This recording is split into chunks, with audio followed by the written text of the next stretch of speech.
Okay, so how did you decide to help the Refuseniks in the Soviet Union? So I'd begun my involvement by writing letters, as one did, and you used to attach to the letter to ensure, or as best you could ensure, that the letter was received what was called the pink card, which was somewhat of an assurance. They had to sign it and send it back. Sometimes they would actually write a little message like Shabbat Shalom or thanks for contacting us. And that's how my work began. Then, that was at home in Manchester in the early 70s. Then I was working in Harlow, and a great and dear friend, one of my mentors, Eva Mitchell, was very heavily involved in the National Council for Soviet Jewry. She said, "David, I understand you're going to Russia." I said, "Yeah, I was going on an educational tour through the county council. I want you to come with me to the Israeli embassy, because I want you to take drugs to a Nobel Prize winner called Benjamin Levish, who got the Nobel Prize for chemistry, because once he applied to go to Israel or leave the Soviet Union, he was stripped of everything, his job and everything, and he is suffering from a whole range of different medical conditions." So I said, okay. I was obviously incredibly naive.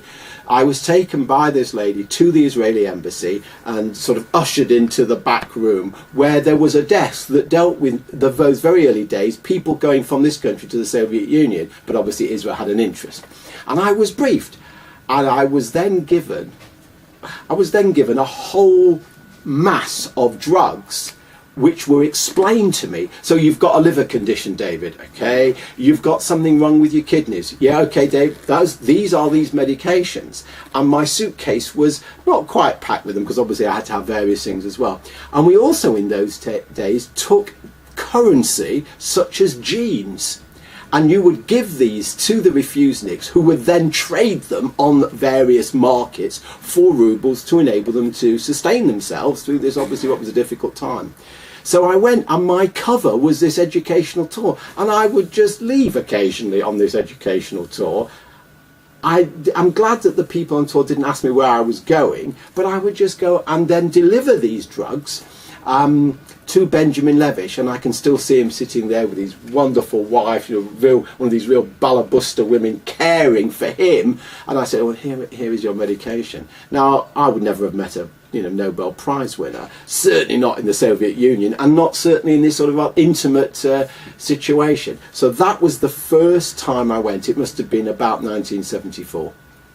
Okay, and how did you then decide that you were going to do it again? Well, it was so exciting. There I was, my mid-20s, and this was an adventure.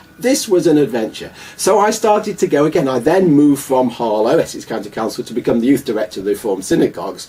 So I was very much more central to what was going on, and the Reformed Synagogues were very much involved in a key way in this work. We were sort of like the market leaders here. We were the ones who were, advocating for Soviet Jewry. There were lots of different campaigns. And so I got involved again. And then what happened? They started to want teachers. They wanted people to go and teach about Judaism. So they thought, okay, well, we'll send David Jacobs again. And once you've done it once, you were then the shaliach for the next men and women to go. So I, in fact, escorted Jonathan Maganat, who was the Bible teacher at the Leobeck College, and because I knew certain of the ways of doing it, such as not taking the first taxi outside the hotel, making sure that you did certain things to avoid being followed, although they knew that you knew that they knew, sort of thing. It was all a bit of a cat and mouse game. And other than at customs, where you always were stopped. The Jews, it seemed like, you looked at this, well, why are they stopping only the Jews? And then you suddenly realise they knew what you were doing, because you obviously had to apply for a visa, and they must have had lists of people. They probably had, well, there were spies, but there was an awareness that there was this campaign going on, because obviously England was pretty close, much closer than, say, America was, in all kinds of senses. Mm-hmm. So you would go, so when you'd been, you were then the guide for the next person. So I took Jonathan taught. I remember giving a lecture on Jewish immigration into this country, and there I was in Russia talking about a subject of those men and women of a generation ago, or more than 2 generations ago, who'd left to come to England, as opposed to they wishing to go to Israel.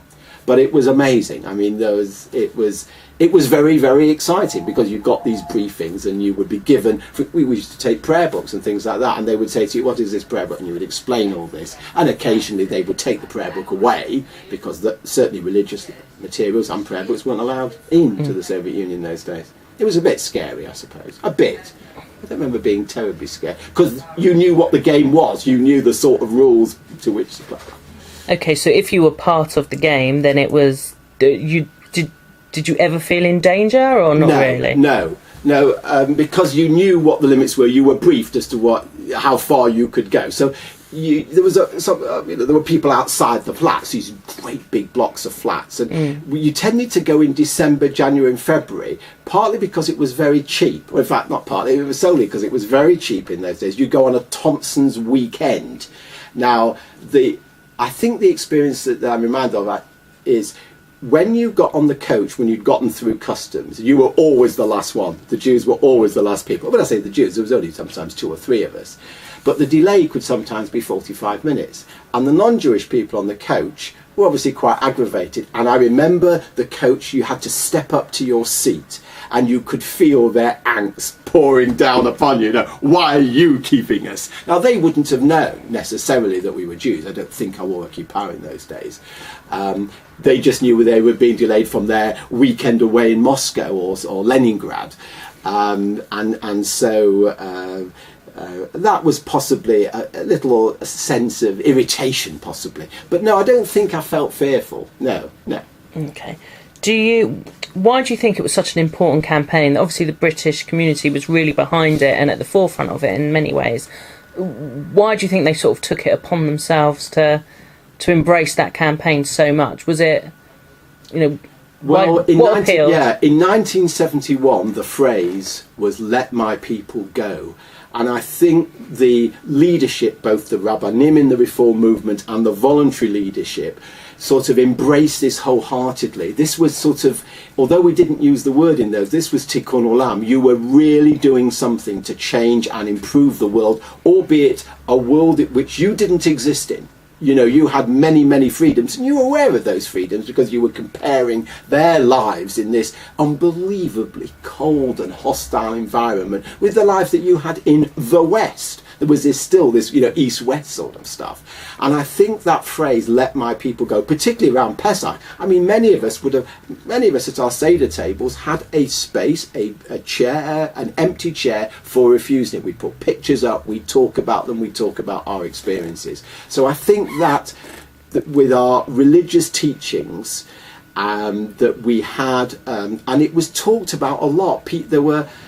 There weren't lots of people involved, but those people who were had quite loud voices. It was a quite upfront campaign, and it was this sort of, combined with, after all, this is only a few years after the Six-Day War, when Jews felt proud to be Jewish and would demonstrate it in different ways. This was a way of demonstrating your pride in being Jewish.